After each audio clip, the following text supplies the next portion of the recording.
Bruce est ingénieur à l'université de San José et membre de la prestigieuse National Space Society américaine. Depuis plus de 20 ans, il étudie les technologies possibles pour que l'homme puisse un jour s'installer définitivement dans l'espace. Nous sommes nés ici, nous vivons ici, c'est notre maison, nous l'aimons, c'est la Terre.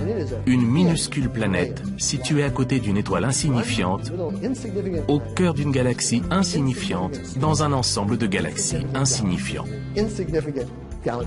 À un détail près, ici, il y a de la vie. Cette vie, cette humanité, cette civilisation, nous devons lui faire quitter notre planète.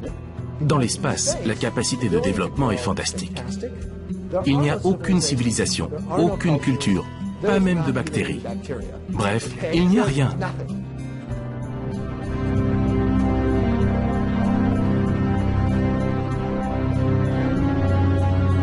Mais comment l'homme peut-il accomplir ce rêve d'étoile?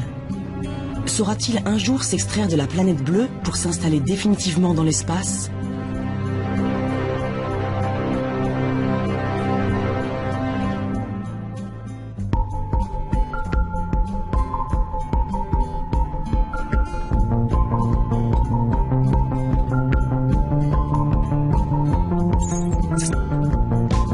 Pour le savoir, les scientifiques ont pris de la hauteur.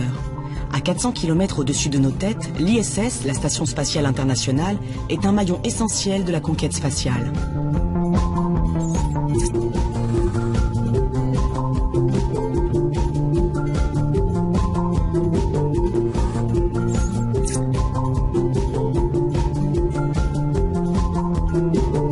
Depuis l'an 2000, plus de 200 astronautes de toutes les nationalités y ont séjourné successivement pendant plusieurs jours ou plusieurs mois.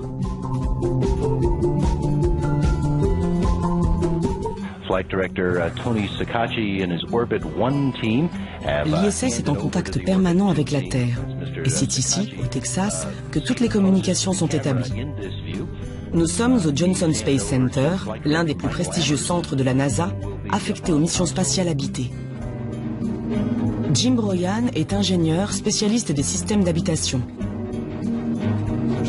Sa mission est celle de ses collègues, améliorer le quotidien des astronautes et surtout veiller à leur sécurité.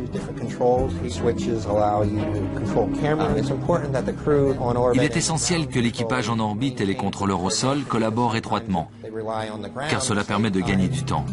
Nous pouvons contrôler tous les systèmes, nous pouvons les allumer et les éteindre depuis la salle de contrôle ici au sol. Et cela évite par exemple à l'équipe de se déplacer dans toute la station pour activer ou désactiver une machine.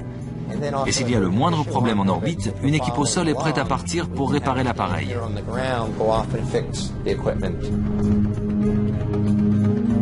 Alimentée en énergie grâce à des panneaux solaires, la Station spatiale internationale est un véritable mastodonte. Elle possède 6 chambres, 2 salles de bain, une salle de sport et une coupole offrant aux occupants une vue unique sur l'espace infini.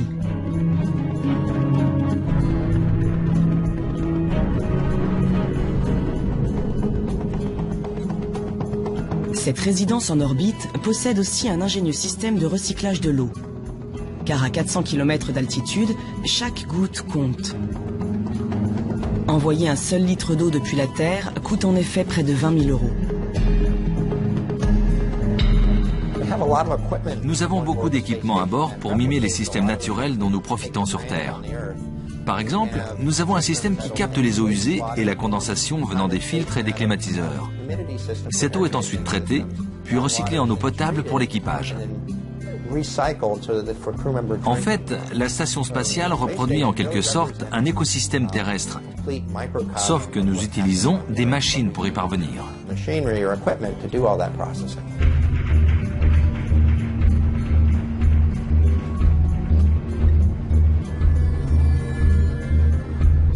Là-haut, les astronautes consacrent l'essentiel de leur temps à une mission bien précise, effectuer des expériences scientifiques en apesanteur.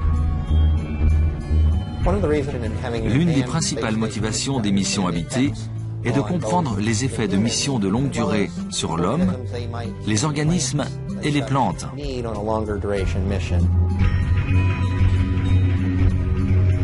Libérés de la gravité terrestre, les matériaux, les liquides, les plantes offre des comportements inédits.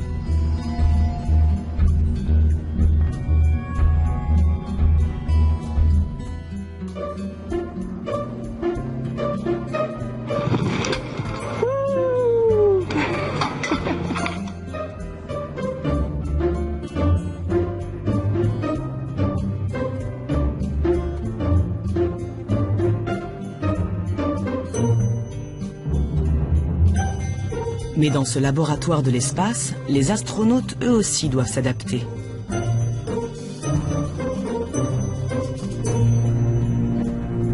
Il y a des repères à trouver. Il faut se reconstruire un petit peu un environnement dans lequel on se sent à l'aise. Et c'est vrai que c'est un petit peu perturbant au départ d'avoir à se déplacer dans les 3 dimensions. Et je voulais remercier tous les enfants de Sablé. Claudie Aigneret est médecin et astronaute. C'est la seule femme européenne à être allée sur la Station spatiale internationale. Son dernier vol date de 2001. Mais ses souvenirs, eux, restent gravés dans sa mémoire. Vous imaginez, vous lancez une balle sur Terre. Vous savez qu'elle va retomber, puisqu'il y a la gravité qui va la faire tomber. Donc vous adaptez votre geste pour qu'elle arrive là où vous destinez à la lancer. Et bien évidemment, ça ne se passe pas comme ça, en microgravité. Donc tout le schéma que vous allez mettre en œuvre pour la trajectoire d'un geste va être transformé. Cette légèreté doit nécessiter une adaptation de votre schéma moteur. Et puis aussi de penser à tous ces objets qui vous entourent et qui sont les objets de votre quotidien que vous allez utiliser. Bien évidemment, vous n'allez pas poser votre carnet de bord sur une table, parce que le carnet ne va pas rester sur la table. Vous devez toujours tout fixer, parce que sinon, les objets au fil de la ventilation qui existe dans la station vont se retrouver à l'autre bout d'un module. Et même la nuit, quand vous vous enfilez dans votre sac de couchage, fixez-le au mur, sinon vous allez vous réveiller dans la chambre d'un autre.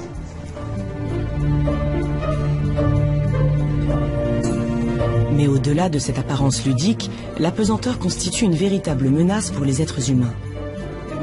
Les os s'affaiblissent, la masse musculaire fond, le cœur s'accélère, la vision est modifiée. L'homme serait-il donc incapable de vivre en apesanteur? Quel serait l'impact sur notre organisme d'un voyage prolongé dans l'espace? Dans le sud de la France, une clinique un peu spéciale étudie en détail la physiologie des astronautes. Nous sommes à Toulouse, au sein de l'Institut de médecine et physiologie spatiale.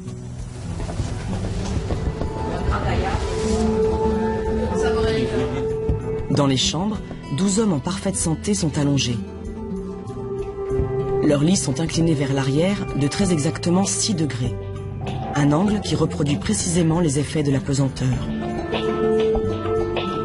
En fait, on dit que l'impesanteur, que ce soit les astronautes en vol ou les volontaires sains qui sont inclus dans les études d'alitement à moins 6 degrés tête basse, subissent un vieillissement accéléré. Ce sont des modèles de vieillissement accéléré. Marie-Pierre Bareil est la coordinatrice de cette expérience éprouvante, durant laquelle les volontaires voient leur organisme totalement bouleversé. Quand on est sur Terre et qu'on est debout, on a une plus grande quantité de sang dans les jambes par rapport à la partie haute du corps et à la tête. Quand on est en microgravité, le sang se redistribue dans l'organisme et proportionnellement, il y en a davantage dans la partie haute du corps. D'ailleurs, si vous regardez les images des astronautes, vous voyez qu'ils ont ce qu'on appelle une puffy face, c'est-à-dire un visage un peu bouffi. On a également des effets musculaires. Les muscles qui, auparavant sur Terre, étaient porteurs, les muscles des jambes, les muscles de la colonne vertébrale, s'atrophient. Et l'os également subit une déminéralisation osseuse, c'est-à-dire qu'il devient moins solide. L'expérience d'alitement durera 21 jours. L'objectif des chercheurs, tester des mesures susceptibles de contrecarrer les effets néfastes de l'apesanteur. Certains volontaires reçoivent ainsi quotidiennement des compléments alimentaires à base de protéines. D'autres subissent quant à eux des séances d'exercice bien particuliers à l'aide d'une plateforme vibrante. Le dernier groupe, le groupe contrôle, ne reçoit ni supplément nutritif ni exercice physique.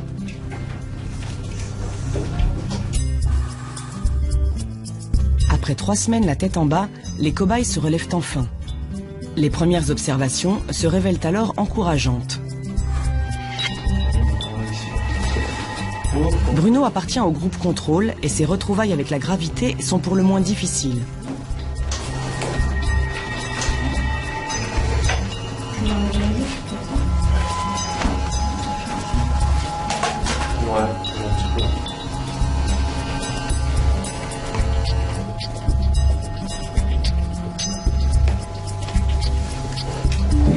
Il mettra plus de 12 minutes pour maintenir la position debout.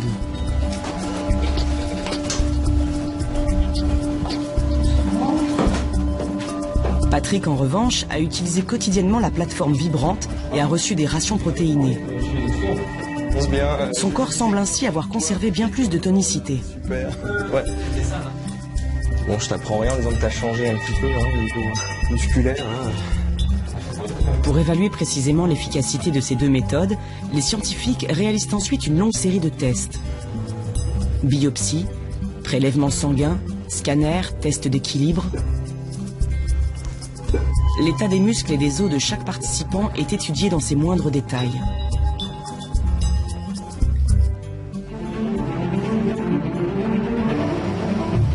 Il reste encore de longs mois de travail aux spécialistes pour analyser les résultats. En contact un peu avec la famille. Si ces derniers sont positifs, l'expérience sera alors reconduite en conditions réelles dans la Station spatiale internationale. Les astronautes au sein de la Station spatiale internationale font de l'exercice, par exemple. Donc ces mesures sont suffisamment efficaces pour des vols de relativement courte durée, mais pour des vols de longue durée, on sait qu'elles ne seront pas suffisamment efficaces.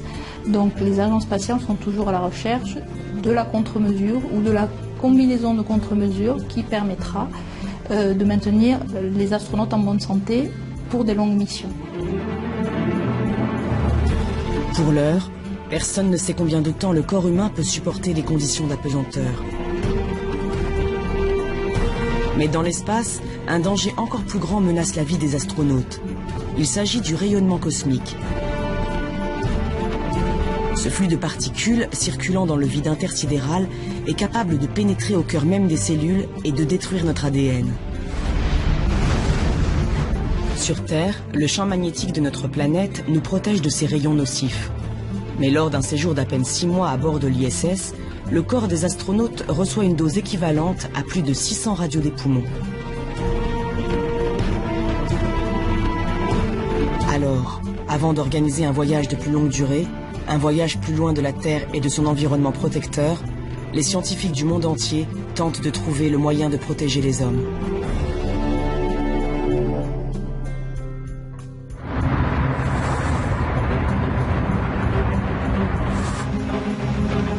À Darmstadt, en Allemagne, le professeur Marco Durante et son équipe se sont lancés dans l'étude de matériaux très particuliers.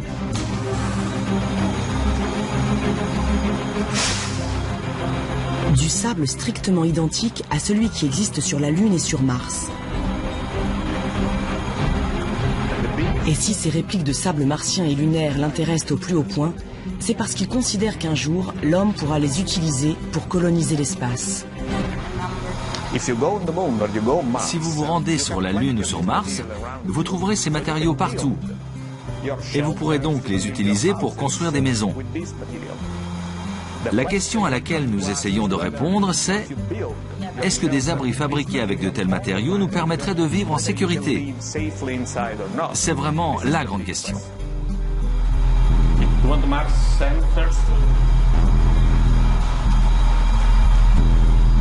Pour déterminer leur pouvoir de protection face aux rayons cosmiques, des échantillons de différentes épaisseurs sont placés dans un puissant accélérateur de particules.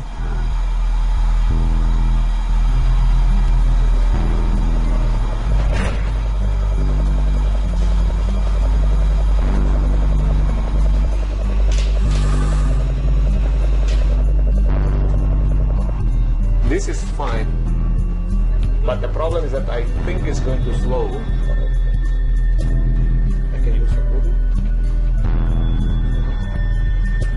Un rayonnement puissant vient frapper les blocs de sable à très grande vitesse.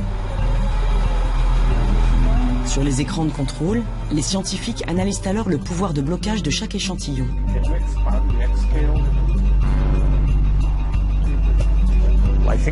Je pense que le sable lunaire est légèrement mieux que celui de Mars, mais la différence est mince.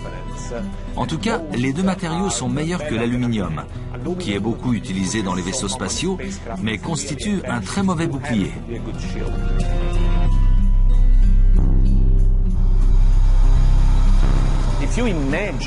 Imaginez dans 50 ans, dans un siècle, des colonies d'êtres humains partant s'installer sur la Lune. Cela semble presque inévitable étant donné que nous sommes trop nombreux sur Terre. Alors nous pourrons exploiter tout ça. C'est la maison de demain. Il ne reste qu'à la peindre.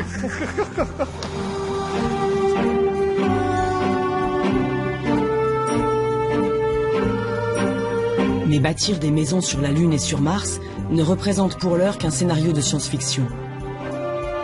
Avant d'en arriver là, les futurs pionniers de l'espace devront d'abord protéger correctement leurs vaisseaux contre les rayons cosmiques.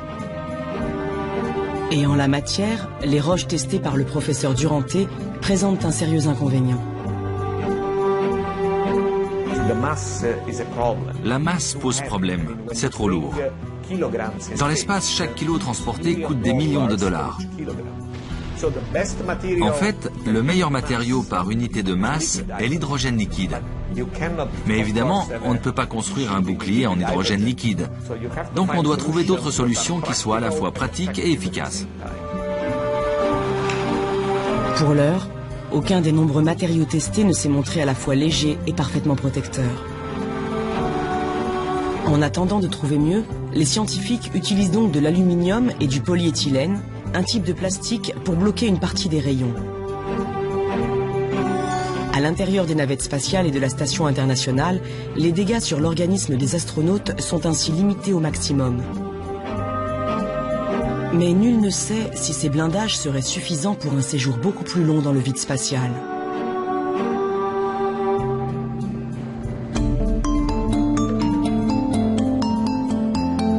La santé physique des futurs voyageurs au long cours est un élément crucial pour l'avenir de la conquête spatiale. Mais un autre paramètre fait lui aussi l'objet de toutes les attentions. Le mental des astronautes. Espace confiné, nourriture rationnée, tâches répétitives et monotones.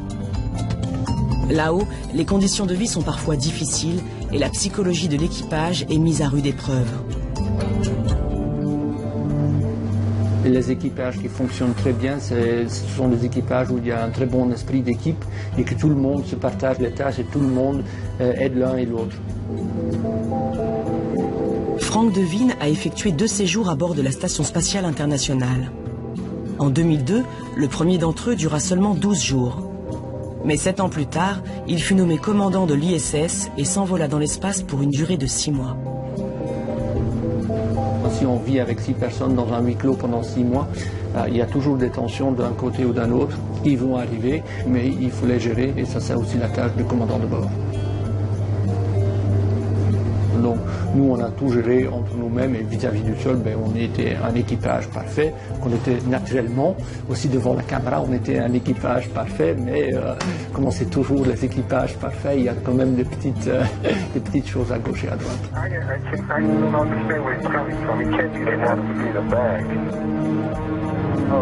Dans ces lieux étroits, rien n'est anodin. Le moindre petit problème, la moindre tension peut dégénérer rapidement.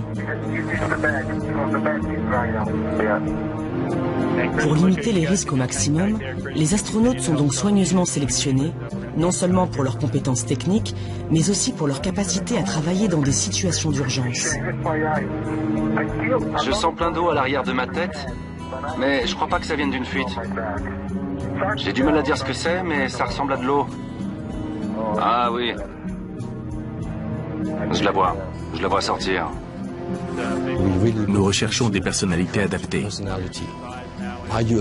Est-ce que vous êtes un bon leader? Comment gérez-vous le stress? Êtes-vous capable de réfléchir et de prendre les bonnes décisions lorsque vous subissez une pression énorme? Le docteur Volker Daman dirige le département médical de l'Agence spatiale européenne. Avec son équipe, il prend soin de la santé physique et mentale des pensionnaires de l'ISS et participe également à la sélection des futurs astronautes. On sait qu'il est important d'avoir un leader, un commandant qui fait autorité et qui prend les décisions. En cas d'urgence, on ne peut pas toujours se baser sur un modèle démocratique. Quelqu'un doit prendre les responsabilités et doit être capable d'évaluer les risques. Et puis, il faut évidemment des gens qui acceptent d'être commandés, qui respectent les ordres.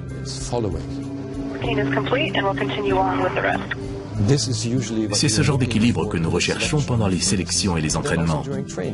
Est-ce que cet équipage va bien ensemble? Une fois affectés à leur poste, les astronautes travaillent en équipe pendant 2 ans, presque tous les jours. Ils voyagent partout dans le monde et ils apprennent à gérer les problèmes tous ensemble.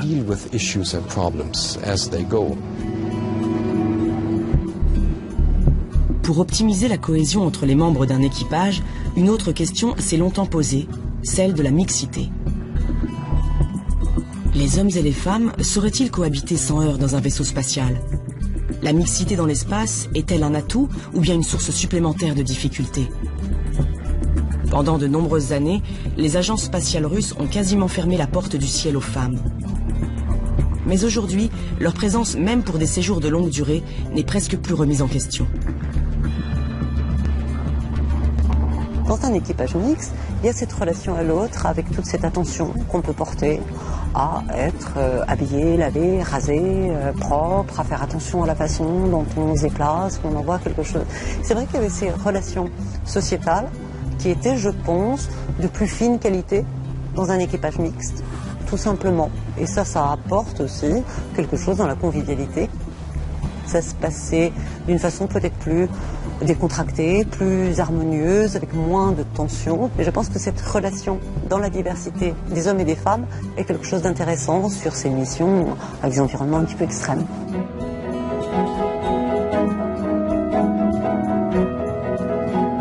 Des hommes et des femmes compétents, travailleurs et au caractère parfaitement adapté à la vie en communauté. Voilà donc à quoi ressemble l'équipage idéal.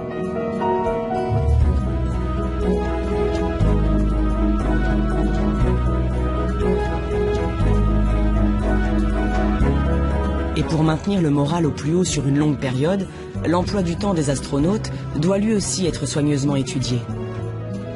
Dans l'espace comme sur Terre, il n'est pas question de travailler sans relâche. Des jours de repos et des moments de détente quotidiens sont essentiels au bon déroulement de toutes les missions.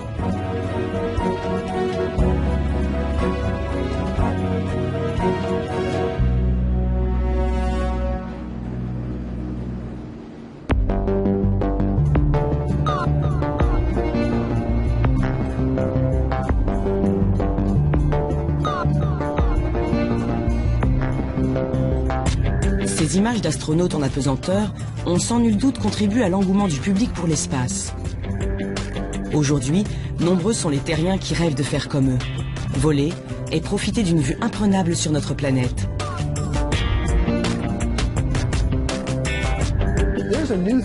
Quelque chose a changé dans le monde d'aujourd'hui.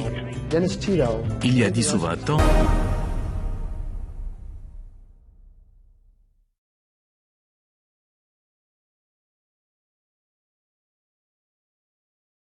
Denis Tito a offert 20 millions de dollars aux Russes et ils l'ont emmené à bord de la Station spatiale internationale. Pas pour y faire des expériences, pas parce qu'il était astronaute, mais simplement parce qu'il avait payé pour ça.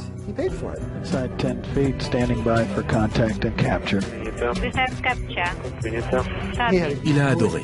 Et depuis, 6 ou 7 personnes y sont allées. Quelqu'un y est même allé 2 fois. Ce sont les premiers touristes de l'espace. Pour l'heure, seuls les plus riches d'entre nous peuvent s'offrir quelques jours en apesanteur à bord de l'ISS. D'autres s'offrent quelques minutes de sensations fortes à bord de l'A300G du Centre national d'études spatiales. Pour 6 000 €, ils jouent les apprentis astronautes, tandis que l'appareil effectue des paraboles dans le ciel du sud de la France.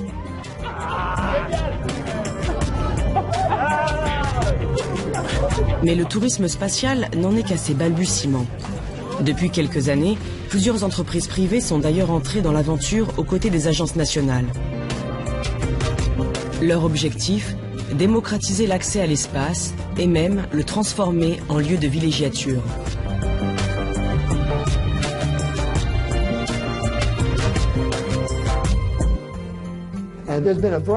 Plusieurs sondages ont été réalisés et ils indiquent que quelque chose comme 400 000 personnes pourraient vouloir aller dans l'espace chaque année. Le tourisme spatial est un marché colossal. Donc, la prochaine étape est de construire des hôtels dans l'espace, car il faut un endroit pour accueillir ces 400 000 personnes. Il faut de la nourriture, de l'air, de l'eau, il faut qu'ils puissent aller aux toilettes, que l'on traite leurs déchets. Il va falloir résoudre tous ces problèmes. Et Bigelow Aerospace, qui travaille en coopération avec la NASA, projette justement de lancer ce que l'on pourrait appeler un hôtel spatial.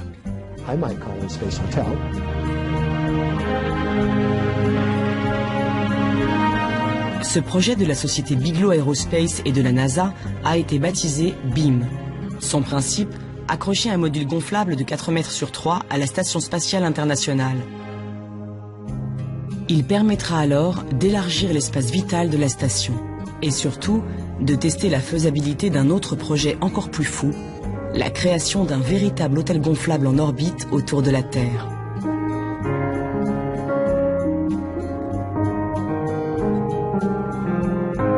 L'espace restera sans doute encore longtemps réservé à quelques riches privilégiés. Mais un jour, partirons-nous en vacances en orbite comme on part au bord de la mer ? Pourrons-nous nous élever dans l'atmosphère aussi facilement que nous prenons le train ? Ce scénario, digne d'un film de science-fiction, est pourtant sérieusement envisagé par certains spécialistes.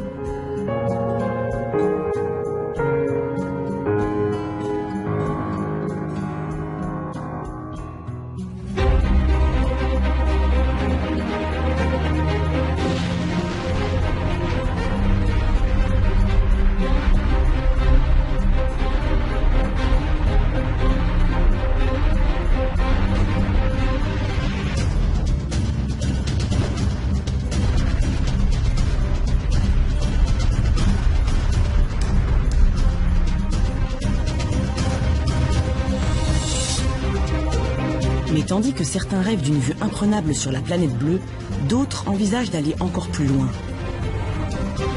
De s'extraire de l'orbite terrestre pour envoyer l'homme dans le vide intersidéral.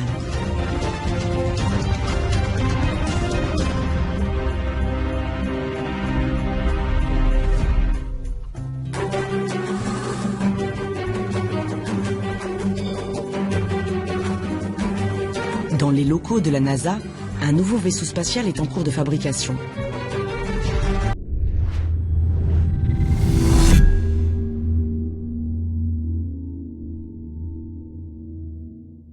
Son nom, Orion.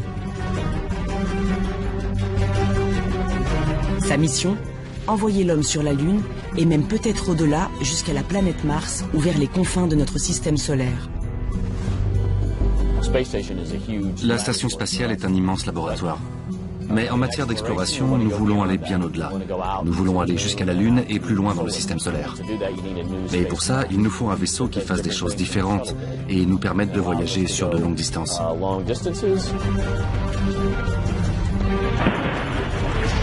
Mark Geyer est le responsable du programme Orion au Johnson Space Center à Houston. Depuis 2007, il veille sans relâche au bon déroulement de la construction de cet engin inédit. Orion fait 5 mètres de diamètre. Il peut transporter jusqu'à 6 personnes pour ce type de mission d'exploration. Il est assez grand pour stocker le ravitaillement de l'équipage pendant 21 jours. Il y a de l'eau, de la nourriture, de l'air et toutes les choses dont on peut avoir besoin. Des toilettes, des équipements sportifs. Et il comporte aussi de nombreux systèmes de sécurité. Si par exemple l'équipage devait faire face à une fuite, il suffit d'enfiler les combinaisons. Même en dépressurisant l'ensemble de la cabine, il serait protégé.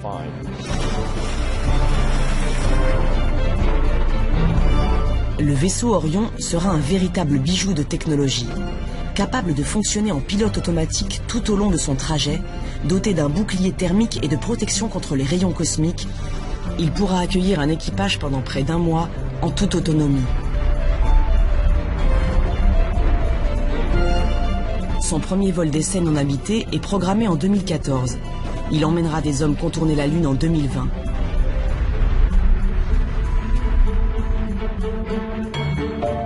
Le dernier né des véhicules d'exploration élargit encore un peu plus les frontières de l'homme dans l'espace.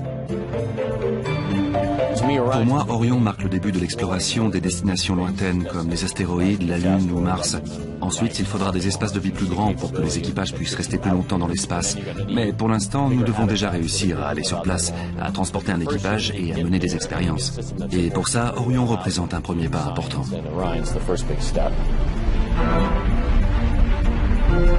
Mais quelle que soit sa destination dans le système solaire, Orion est conçu pour ramener les astronautes sur Terre à la fin du voyage. Les hommes seraient-ils donc condamnés à rester ancrés sur le sol de notre planète? Parviendrons-nous un jour à nous extraire totalement de notre existence terrestre? À partir dans l'espace et ne jamais revenir?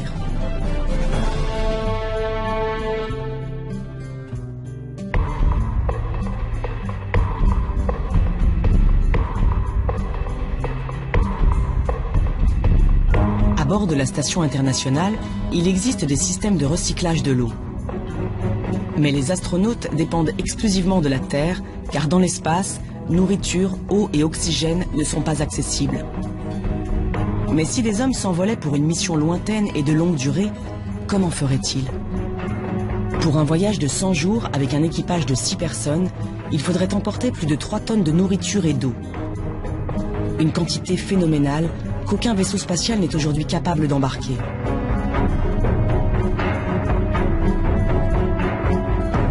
Dans le monde entier, des équipes de recherche tentent de contourner cette limite de taille.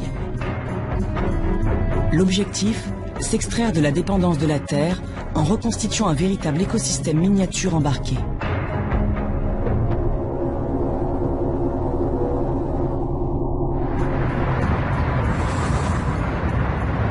En Espagne, à Barcelone, une équipe de chercheurs travaille sur une expérience inédite. Son nom, Melissa.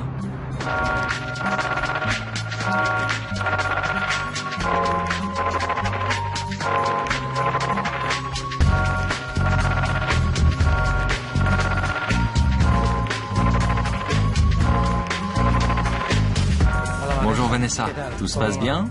Qu'est-ce que tu fais? De l'alimentation? Raoul a mis les légumes, puis nous allons finir de graisser la cuve de 50 litres, pour ensuite connecter le compartiment.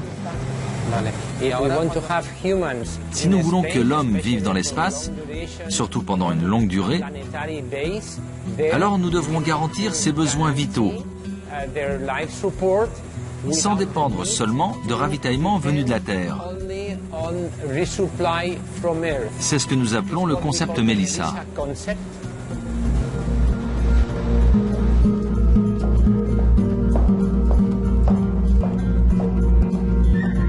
Le professeur Francesc Godia est le directeur du laboratoire. Cela fait plus de 10 ans qu'il tente de créer ce que l'on pourrait appeler une mini-Terre artificielle.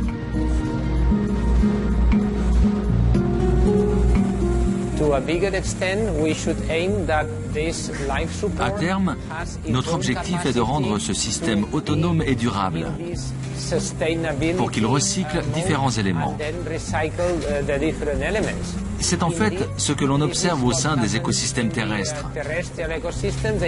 Il existe de nombreux cycles qui permettent de recycler l'eau, le carbone, le nitrate, etc. Toutes les ressources indispensables à la vie sur Terre.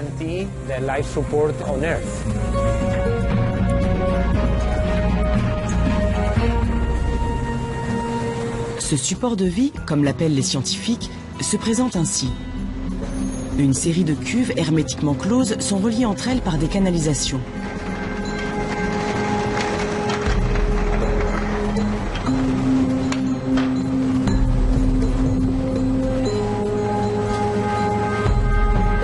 Dans le premier compartiment, les chercheurs injectent un mélange épais et malodorant.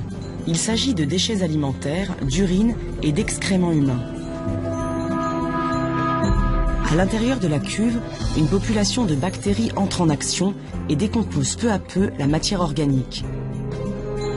Le mélange passe ensuite à travers une membrane filtrante. les particules en suspension sont arrêtées, tandis que les éléments liquides sont envoyés dans un second compartiment.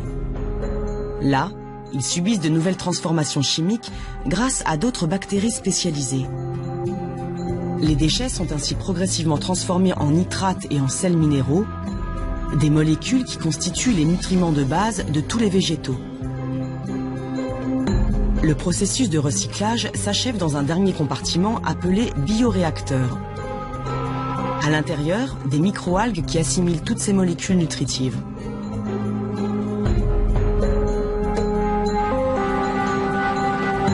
Les déchets humains sont ainsi totalement recyclés par les plantes. Des plantes dotées d'un pouvoir nutritif considérable que l'équipage peut donc consommer quotidiennement. Mieux encore, en transpirant, elles apportent également de l'eau potable aux astronautes. Et grâce à la photosynthèse, elles transforment en oxygène l'ensemble du dioxyde de carbone généré par la respiration de l'équipage.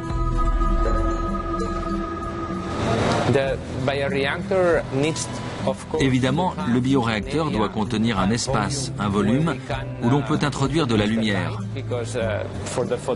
Parce qu'il faut de la lumière pour faire de la photosynthèse. De cette manière, les microalgues vont capturer le CO2 et produire de l'oxygène tout en grandissant. Donc, en fait, ici, nous obtenons à la fois le recyclage du CO2, la production d'oxygène et en parallèle la production de microalgues qui peuvent faire office de nourriture.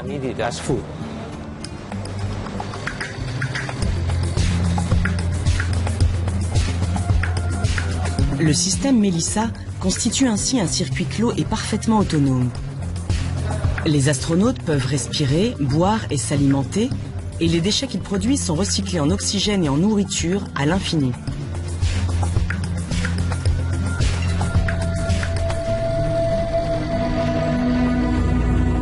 Il reste encore beaucoup de travail aux scientifiques pour maîtriser l'ensemble du cycle. Nature des déchets introduits, nombre et espèces de bactéries, vitesse de croissance des algues, température.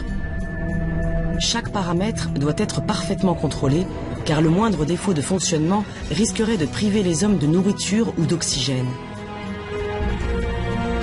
Pire, une contamination par des micro-organismes indésirables pourrait empoisonner un équipage tout entier.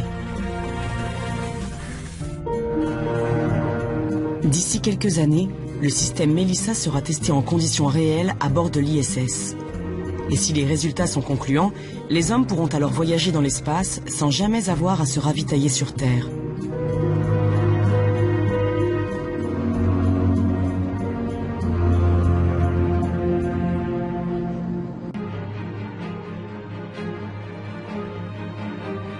Mais au-delà de la nourriture, de l'eau et de l'oxygène, notre planète offre d'autres éléments indispensables. Du carburant pour propulser les vaisseaux et des matériaux de toutes sortes pour réparer les objets du quotidien ou bâtir des modules habitables. Alors, une fois dans l'espace, comment les futurs voyageurs pourront-ils s'approvisionner? Existe-t-il quelque part des ressources spatiales que l'on pourrait exploiter?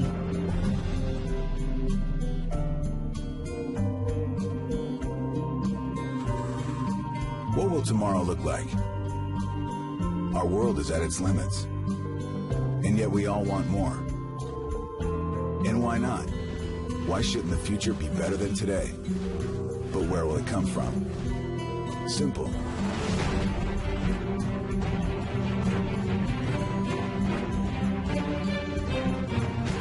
En 2012, une toute nouvelle entreprise privée a vu le jour aux États-Unis. Son nom, Deep Space Industries. Deep Space Industries. Nous sommes une entreprise spécialisée dans les ressources spatiales.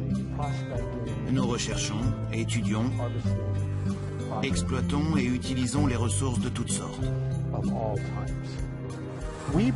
Nous pensons que ce minuscule rocher tout au bord de notre galaxie n'est que le point de départ. Rick Tumlinson est l'un des fondateurs de cette entreprise d'exploitation d'un nouveau genre qui imagine l'espace comme une vaste mine à ciel ouvert. Son premier objectif, aller puiser des ressources au cœur des astéroïdes, ces amalgames de roches qui circulent par millions dans notre système solaire. Notre première cible sera certainement l'eau. Pourquoi l'eau? D'abord, il s'agira de glace, car l'intérieur des comètes ou des astéroïdes est très froid. Et cette eau glacée, c'est tout simplement de l'oxygène et de l'hydrogène. Avec l'oxygène, vous pouvez respirer, ce qui est assez important. Et l'hydrogène, combiné à l'oxygène, donne de l'eau. Mais si vous séparez ces éléments, puis les rassemblez de manière explosive, vous obtenez du carburant pour fusée. Ensuite, nous passerons à la deuxième étape. Une fois qu'on aura réduit et recueilli cette glace, il restera les matériaux les plus solides. On pourra alors promener un aimant dessus et recueillir tous les éléments ferreux. Et bien sûr, on peut construire plein de choses avec du fer.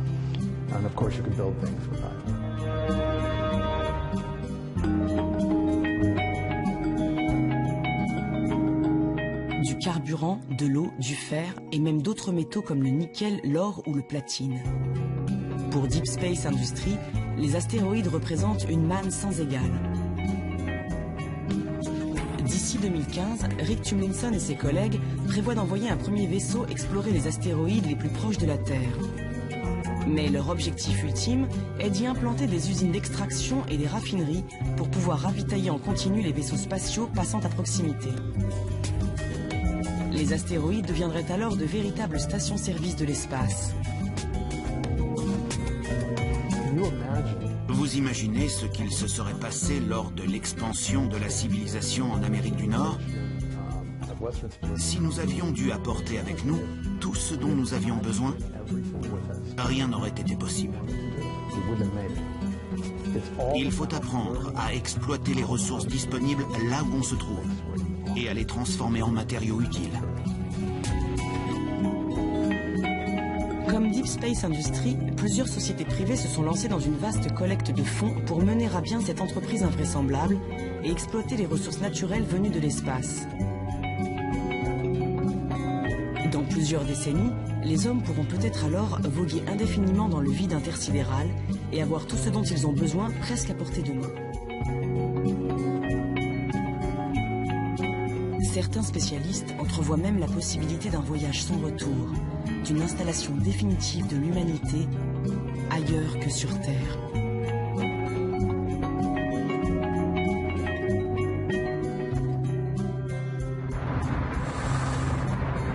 Depuis près de 20 ans, la NASA et la National Space Society organisent un concours un peu particulier.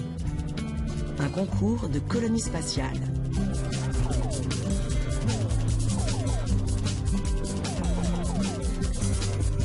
En 2013, la 19e édition se déroule ici, au cœur d'un prestigieux hôtel de la ville de San Diego. Al Globus est président du jury. Sa mission, étudier les projets présentés par les étudiants du monde entier et récompenser le plus réaliste d'entre tous.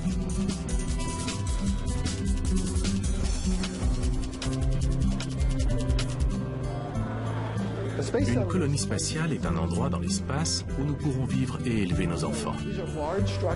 Il s'agit de grandes structures d'au moins une centaine de mètres, mais j'espère que dans le futur, elles feront plusieurs kilomètres. Ce sont en quelque sorte de petites villes, ou même des grandes, de plus d'1 million d'habitants. Et l'idée est qu'elles soient vraiment agréables.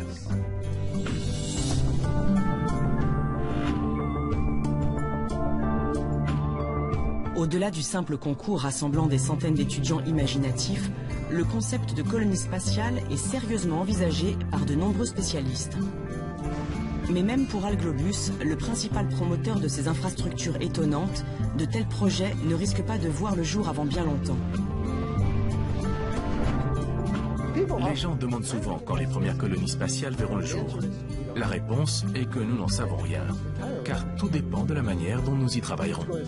Ça prendra du temps, mais si les gouvernements ont décidé d'accorder plus d'argent aux colonies spatiales plutôt qu'à leurs armées, alors pas de problème, on peut y arriver dans quelques décennies. C'est notre boulot, on peut le faire.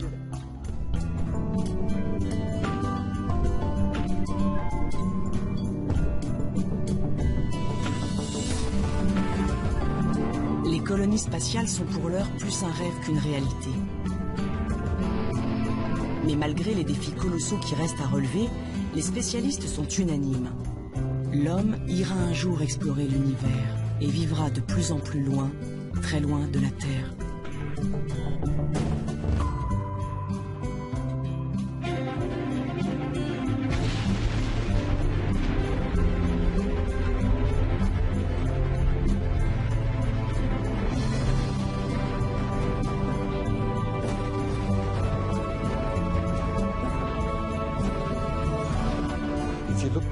Si vous regardez en arrière dans l'histoire de l'homme, qu'avons-nous accompli?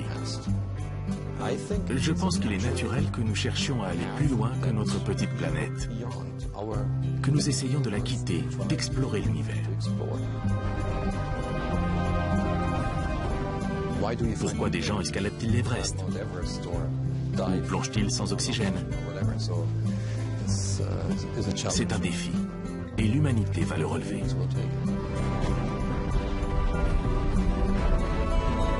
L'homme va continuer à explorer. L'homme est un explorateur, conquérant, pourquoi pas, mais surtout explorateur de l'inconnu. Et c'est le propre de l'humanité, de toujours essayer de penser différemment, avancer, découvrir, explorer. La curiosité fait partie de l'humanité.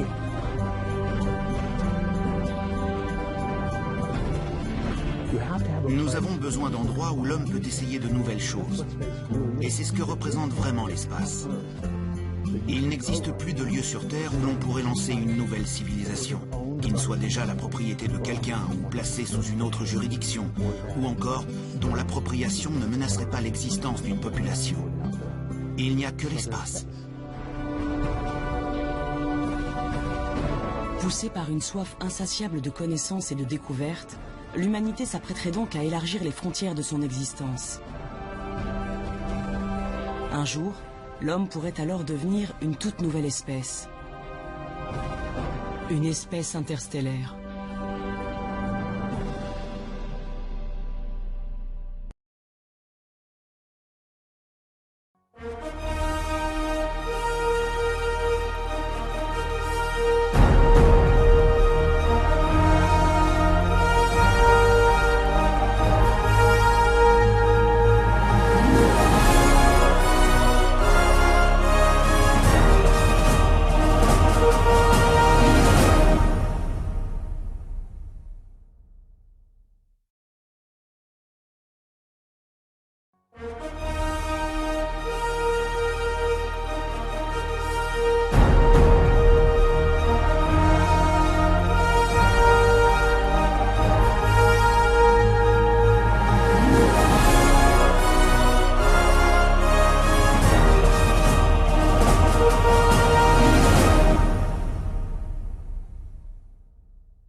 Les résultats. Il faut un contact un peu avec les femmes. Si ces derniers sont positifs, l'expérience sera alors reconduite en conditions réelles dans la Station spatiale internationale. Les astronautes au sein de la Station spatiale internationale font de l'exercice, par exemple. Donc ces mesures sont suffisamment efficaces pour des vols de relativement courte durée, mais pour des vols de longue durée, on sait qu'elles ne seront pas suffisamment efficaces. Donc les agences spatiales sont toujours à la recherche de la contre-mesure ou de la combinaison de contre-mesures qui permettra de maintenir les astronautes en bonne santé pour des longues missions. Pour l'heure, personne ne sait combien de temps le corps humain peut supporter les conditions d'apesanteur. Mais dans l'espace, un danger encore plus grand menace la vie des astronautes. Il s'agit du rayonnement cosmique. Ce flux de particules circulant dans le vide intersidéral est capable de pénétrer au cœur même des cellules et de détruire notre ADN. Sur Terre, le champ magnétique de notre planète nous protège de ces rayons nocifs. Mais lors d'un séjour d'à peine 6 mois à bord de l'ISS, le corps des astronautes reçoit une dose équivalente à plus de 600 radios des poumons.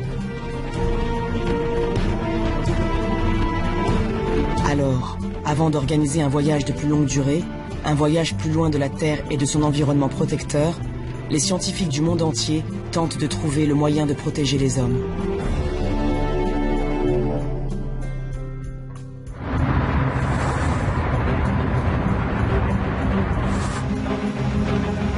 Darmstadt, en Allemagne, le professeur Marco Durante et son équipe se sont lancés dans l'étude de matériaux très particuliers.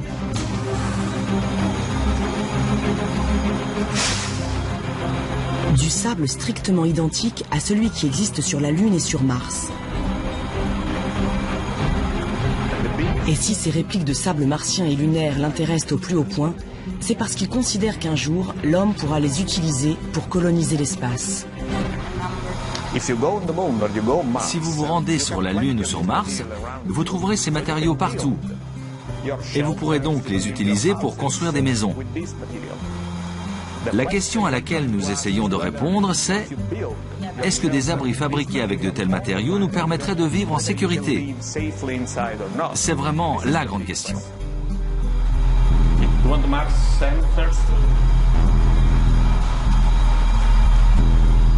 Pour déterminer leur pouvoir de protection face aux rayons cosmiques, des échantillons de différentes épaisseurs sont placés dans un puissant accélérateur de particules.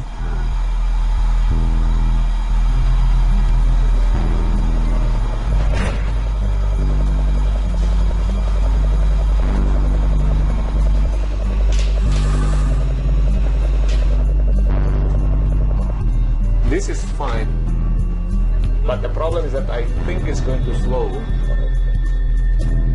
I can use it.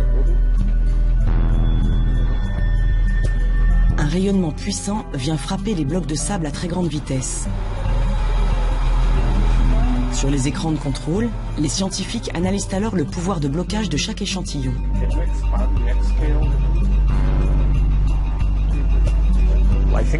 Je pense que le sable lunaire est légèrement mieux que celui de Mars, mais la différence est mince. En tout cas, les deux matériaux sont meilleurs que l'aluminium, qui est beaucoup utilisé dans les vaisseaux spatiaux, mais constitue un très mauvais bouclier.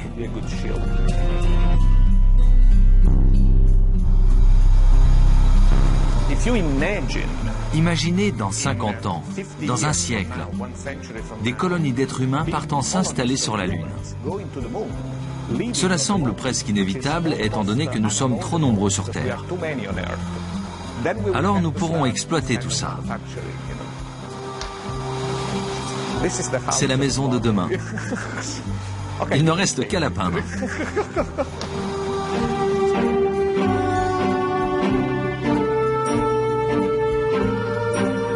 Mais bâtir des maisons sur la Lune et sur Mars ne représente pour l'heure qu'un scénario de science-fiction. Avant d'en arriver là, les futurs pionniers de l'espace devront d'abord protéger correctement leurs vaisseaux contre les rayons cosmiques.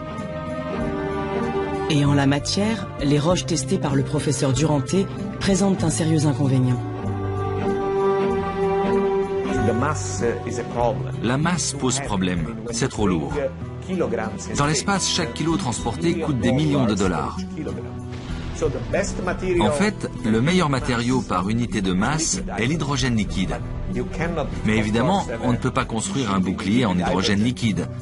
Donc on doit trouver d'autres solutions qui soient à la fois pratiques et efficaces. Pour l'heure, aucun des nombreux matériaux testés ne s'est montré à la fois léger et parfaitement protecteur. En attendant de trouver mieux, les scientifiques utilisent donc de l'aluminium et du polyéthylène, un type de plastique pour bloquer une partie des rayons. À l'intérieur des navettes spatiales et de la station internationale, les dégâts sur l'organisme des astronautes sont ainsi limités au maximum. Mais nul ne sait si ces blindages seraient suffisants pour un séjour beaucoup plus long dans le vide spatial.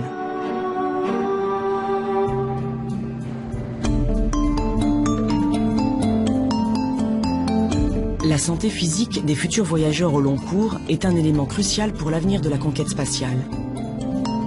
Mais un autre paramètre fait lui aussi l'objet de toutes les attentions. Le mental des astronautes. Espace confiné, nourriture rationnée, tâches répétitives et monotones. Là-haut, les conditions de vie sont parfois difficiles et la psychologie de l'équipage est mise à rude épreuve. Les équipages qui fonctionnent très bien, ce sont des équipages où il y a un très bon esprit d'équipe et que tout le monde se partage les tâches et tout le monde aide l'un et l'autre. Frank De Veen a effectué 2 séjours à bord de la Station spatiale internationale. En 2002, le premier d'entre eux dura seulement 12 jours. Mais 7 ans plus tard, il fut nommé commandant de l'ISS et s'envola dans l'espace pour une durée de 6 mois. Si on vit avec 6 personnes dans un huis clos pendant 6 mois, il y a toujours des tensions d'un côté ou d'un autre. Ils vont arriver, mais il faut les gérer et ça c'est aussi la tâche du commandant de bord. Donc nous on a tout géré entre nous-mêmes et vis-à-vis du sol, on était un équipage parfait, qu'on était naturellement, aussi devant la caméra on était un équipage parfait, mais comme on sait toujours les équipages parfaits, il y a quand même des petites choses à gauche et à droite.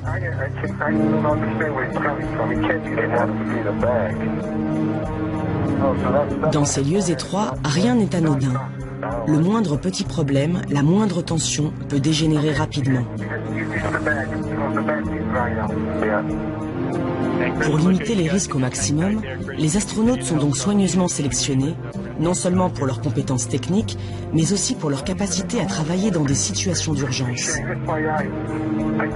Je sens plein d'eau à l'arrière de ma tête, mais je crois pas que ça vienne d'une fuite. J'ai du mal à dire ce que c'est, mais ça ressemble à de l'eau. Ah oui. Je la vois sortir. Nous recherchons des personnalités adaptées. Est-ce que vous êtes un bon leader? Comment gérez-vous le stress? Êtes-vous capable de réfléchir et de prendre les bonnes décisions lorsque vous subissez une pression énorme? Le docteur Volker Daman dirige le département médical de l'Agence spatiale européenne. Avec son équipe, il prend soin de la santé physique et mentale des pensionnaires de l'ISS et participe également à la sélection des futurs astronautes. On sait qu'il est important d'avoir un leader, un commandant qui fait autorité et qui prend les décisions. En cas d'urgence, on ne peut pas toujours se baser sur un modèle démocratique. Quelqu'un doit prendre les responsabilités et doit être capable d'évaluer les risques. Et puis, il faut évidemment des gens qui acceptent d'être commandés, qui respectent les ordres.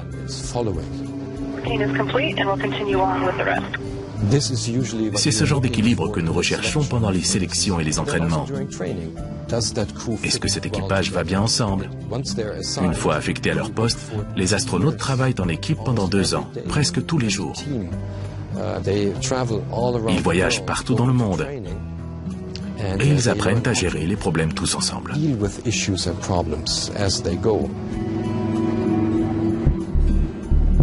Pour optimiser la cohésion entre les membres d'un équipage, une autre question s'est longtemps posée, celle de la mixité.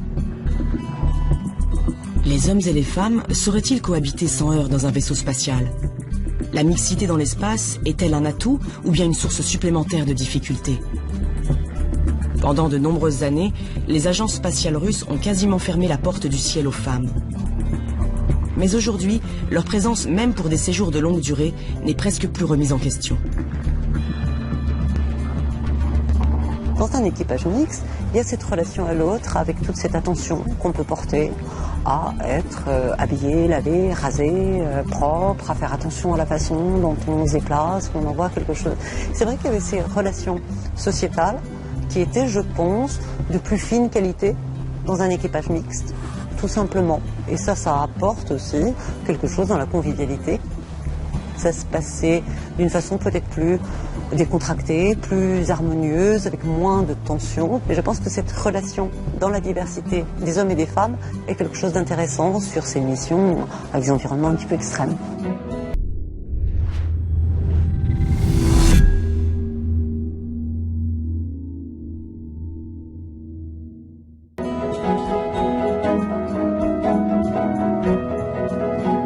Des hommes et des femmes compétents, travailleurs et au caractère parfaitement adapté à la vie en communauté.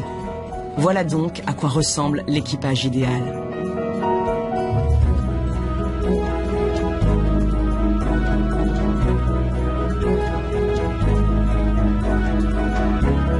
Et pour maintenir le moral au plus haut sur une longue période, l'emploi du temps des astronautes doit lui aussi être soigneusement étudié. Dans l'espace comme sur Terre, il n'est pas question de travailler sans relâche. Des jours de repos et des moments de détente quotidiens sont essentiels au bon déroulement de toutes les missions.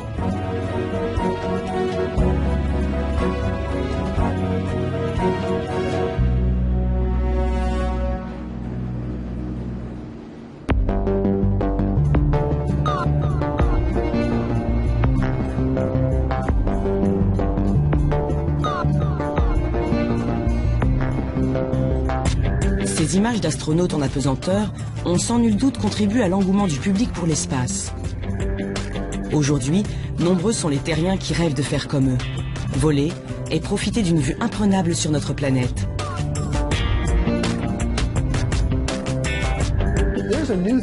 Quelque chose a changé dans le monde d'aujourd'hui. Il y a 10 ou 20 ans,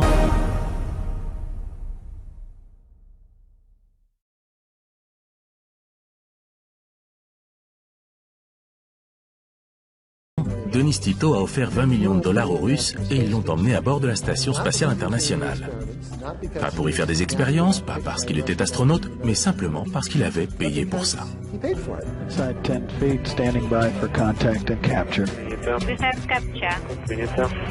Il a adoré.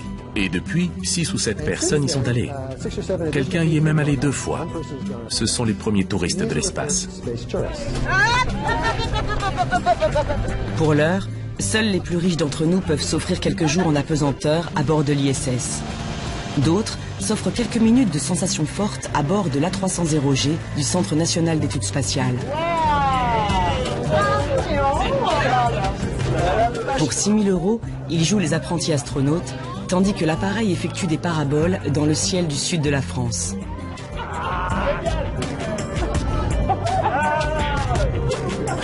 Mais le tourisme spatial n'en est qu'à ses balbutiements. Depuis quelques années, plusieurs entreprises privées sont d'ailleurs entrées dans l'aventure aux côtés des agences nationales. Leur objectif, démocratiser l'accès à l'espace et même le transformer en lieu de villégiature.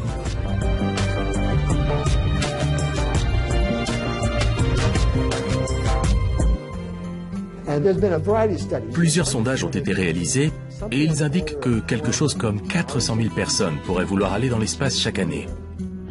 Le tourisme spatial est un marché colossal. Donc, la prochaine étape est de construire des hôtels dans l'espace. Car il faut un endroit pour accueillir ces 400 000 personnes. Il faut de la nourriture, de l'air, de l'eau, il faut qu'ils puissent aller aux toilettes, que l'on traite leurs déchets. Il va falloir résoudre tous ces problèmes. Et Bigelow Aerospace, qui travaille en coopération avec la NASA, projette justement de lancer ce que l'on pourrait appeler un hôtel spatial.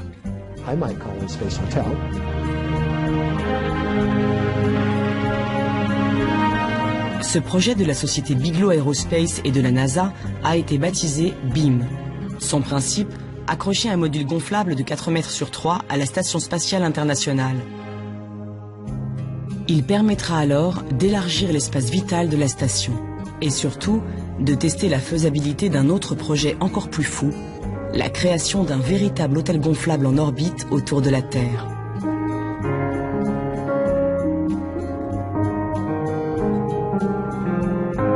L'espace restera sans doute encore longtemps réservé à quelques riches privilégiés. Mais un jour, partirons-nous en vacances en orbite comme on part au bord de la mer ? Pourrons-nous nous élever dans l'atmosphère aussi facilement que nous prenons le train ? Ce scénario, digne d'un film de science-fiction, est pourtant sérieusement envisagé par certains spécialistes.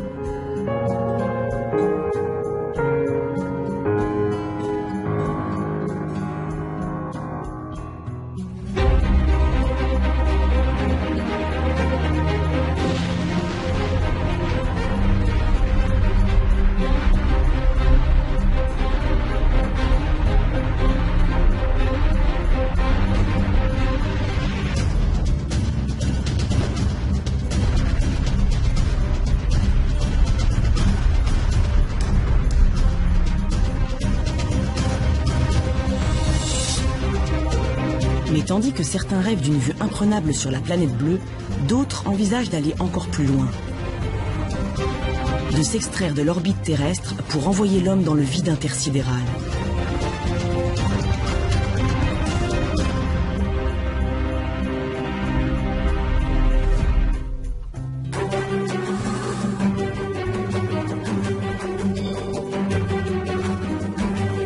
Dans les locaux de la NASA, un nouveau vaisseau spatial est en cours de fabrication. Son nom, Orion. Sa mission, envoyer l'homme sur la Lune et même peut-être au-delà jusqu'à la planète Mars ou vers les confins de notre système solaire. La station spatiale est un immense laboratoire. Mais en matière d'exploration, nous voulons aller bien au-delà. Nous voulons aller jusqu'à la Lune et plus loin dans le système solaire. Mais pour ça, il nous faut un vaisseau qui fasse des choses différentes et nous permette de voyager sur de longues distances.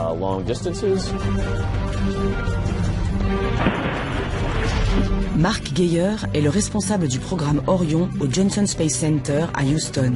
Depuis 2007, il veille sans relâche au bon déroulement de la construction de cet engin inédit. Orion fait 5 mètres de diamètre. Il peut transporter jusqu'à 6 personnes pour ce type de mission d'exploration. Il est assez grand pour stocker le ravitaillement de l'équipage pendant 21 jours. Il y a de l'eau, de la nourriture, de l'air et toutes les choses dont on peut avoir besoin. Des toilettes, des équipements sportifs. Et il comporte aussi de nombreux systèmes de sécurité. Si par exemple l'équipage devait faire face à une fuite, il suffit d'enfiler les combinaisons. Même en dépressurisant l'ensemble de la cabine, il serait protégé.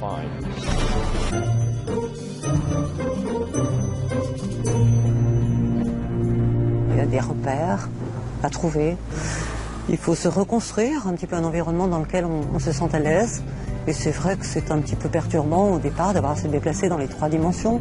Et je voulais remercier tous les enfants de Sablé. Claudie Aigneret est médecin et astronaute. C'est la seule femme européenne à être allée sur la Station spatiale internationale. Son dernier vol date de 2001. Mais ses souvenirs, eux, restent gravés dans sa mémoire. Vous imaginez, vous lancez une balle sur Terre. Vous savez qu'elle va retomber, puisqu'il y a la gravité qui va la faire tomber. Donc vous adaptez votre geste pour qu'elle arrive là où vous destinez à la lancer.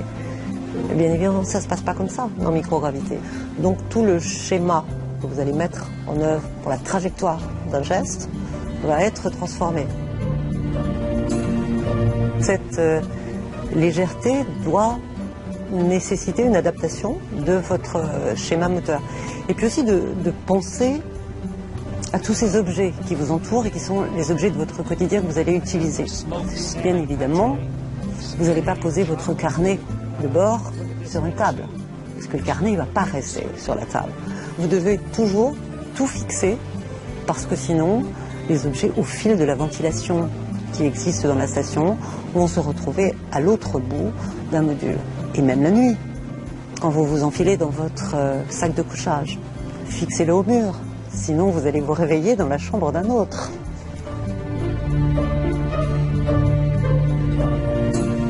Mais au-delà de cette apparence ludique, l'apesanteur constitue une véritable menace pour les êtres humains.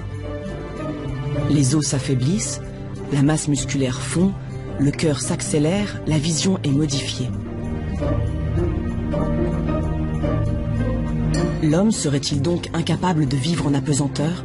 Quel serait l'impact sur notre organisme d'un voyage prolongé dans l'espace? Dans le sud de la France, une clinique un peu spéciale étudie en détail la physiologie des astronautes. Nous sommes à Toulouse, au sein de l'Institut de médecine et physiologie spatiale.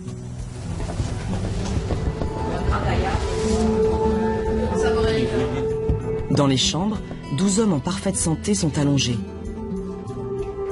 Leurs lits sont inclinés vers l'arrière de très exactement 6 degrés. Un angle qui reproduit précisément les effets de l'apesanteur. En fait, on dit que l'impesanteur, que ce soit les astronautes en vol ou les volontaires sains qui sont inclus dans les études d'alitement à moins 6 degrés tête basse, subissent un vieillissement accéléré. Ce sont des modèles de vieillissement accéléré. Marie-Pierre Bareil est la coordinatrice de cette expérience éprouvante, durant laquelle les volontaires voient leur organisme totalement bouleversé. Quand on est sur Terre et qu'on est debout, on a une plus grande quantité de sang dans les jambes par rapport à la partie haute du corps et à la tête. Quand on est en microgravité, le sang se redistribue dans l'organisme et proportionnellement, il y en a davantage dans la partie haute du corps. D'ailleurs, si vous regardez les images des astronautes, vous voyez qu'ils ont ce qu'on appelle une puffy face, c'est-à-dire un visage un peu bouffi. On a également des effets musculaires. Les muscles qui, auparavant sur Terre, étaient porteurs, les muscles des jambes, les muscles de la colonne vertébrale, s'atrophient. Et l'os également subit une déminéralisation osseuse, c'est-à-dire qu'il devient moins solide. L'expérience d'alitement durera 21 jours. L'objectif des chercheurs, tester des mesures susceptibles de contrecarrer les effets néfastes de l'apesanteur. Certains volontaires reçoivent ainsi quotidiennement des compléments alimentaires à base de protéines. D'autres subissent quant à eux des séances d'exercice bien particuliers à l'aide d'une plateforme vibrante. Le dernier groupe, le groupe contrôle, ne reçoit ni supplément nutritif ni exercice physique.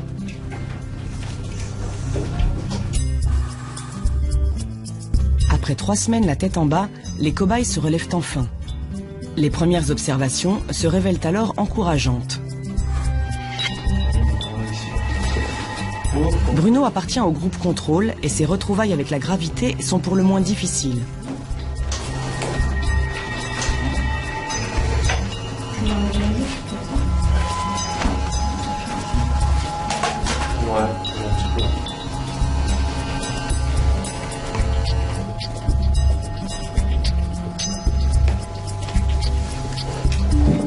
Il mettra plus de 12 minutes pour maintenir la position debout.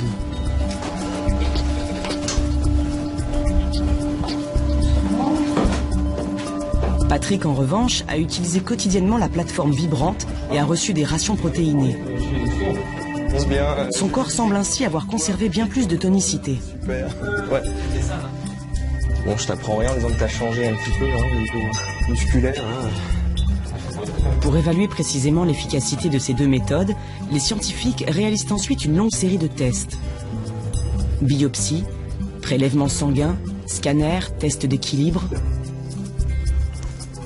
L'état des muscles et des os de chaque participant est étudié dans ses moindres détails.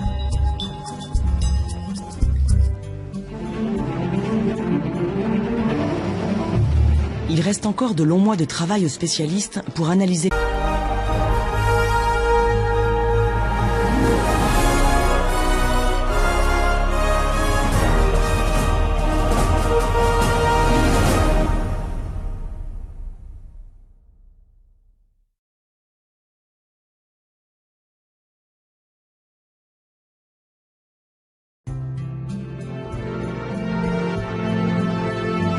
Al Globus est ingénieur à l'université de San José et membre de la prestigieuse National Space Society américaine. Depuis plus de 20 ans, il étudie les technologies possibles pour que l'homme puisse un jour s'installer définitivement dans l'espace. Nous sommes nés ici, nous vivons ici, c'est notre maison, nous l'aimons, c'est la Terre. Une minuscule planète située à côté d'une étoile insignifiante, au cœur d'une galaxie insignifiante, dans un ensemble de galaxies insignifiants. À un détail près, ici, il y a de la vie. Cette vie, cette humanité, cette civilisation, nous devons lui faire quitter notre planète. Dans l'espace, la capacité de développement est fantastique. Il n'y a aucune civilisation, aucune culture, pas même de bactéries. Bref, il n'y a rien.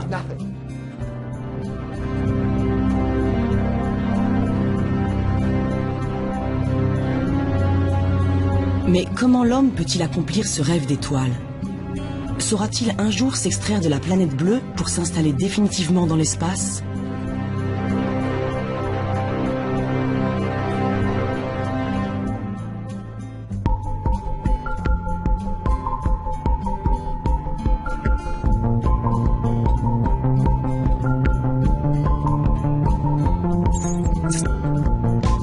Pour le savoir, les scientifiques ont pris de la hauteur. À 400 km au-dessus de nos têtes, l'ISS, la Station spatiale internationale, est un maillon essentiel de la conquête spatiale.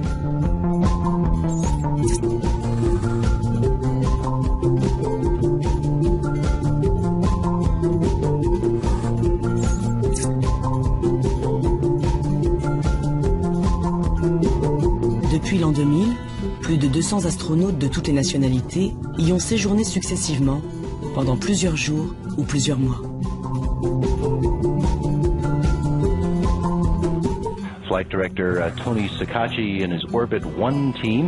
L'ISS est en contact permanent avec la Terre, et c'est ici, au Texas, que toutes les communications sont établies. Nous sommes au Johnson Space Center, l'un des plus prestigieux centres de la NASA, affecté aux missions spatiales habitées.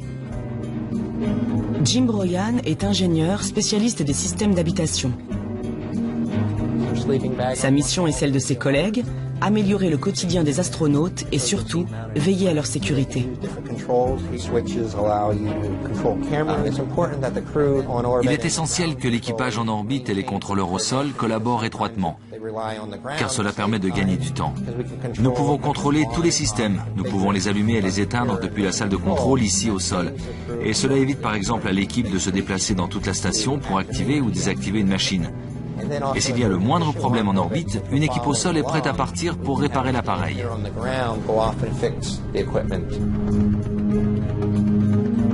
Alimentée en énergie grâce à des panneaux solaires, la Station spatiale internationale est un véritable mastodonte. Elle possède 6 chambres, 2 salles de bain, une salle de sport et une coupole offrant aux occupants une vue unique sur l'espace infini.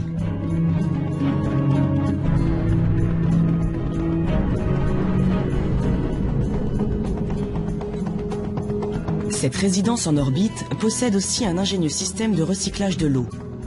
Car à 400 km d'altitude, chaque goutte compte. Envoyer un seul litre d'eau depuis la Terre coûte en effet près de 20 000 €. Nous avons beaucoup d'équipements à bord pour mimer les systèmes naturels dont nous profitons sur Terre.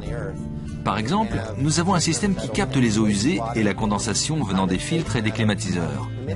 Cette eau est ensuite traitée, puis recyclée en eau potable pour l'équipage. En fait, la station spatiale reproduit en quelque sorte un écosystème terrestre, sauf que nous utilisons des machines pour y parvenir.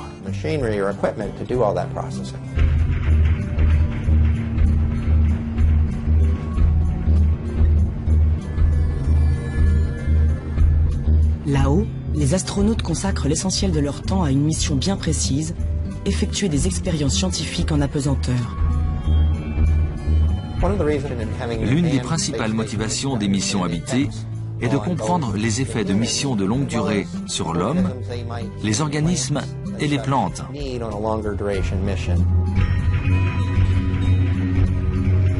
Libérés de la gravité terrestre, les matériaux, les liquides, les plantes offrent des comportements inédits.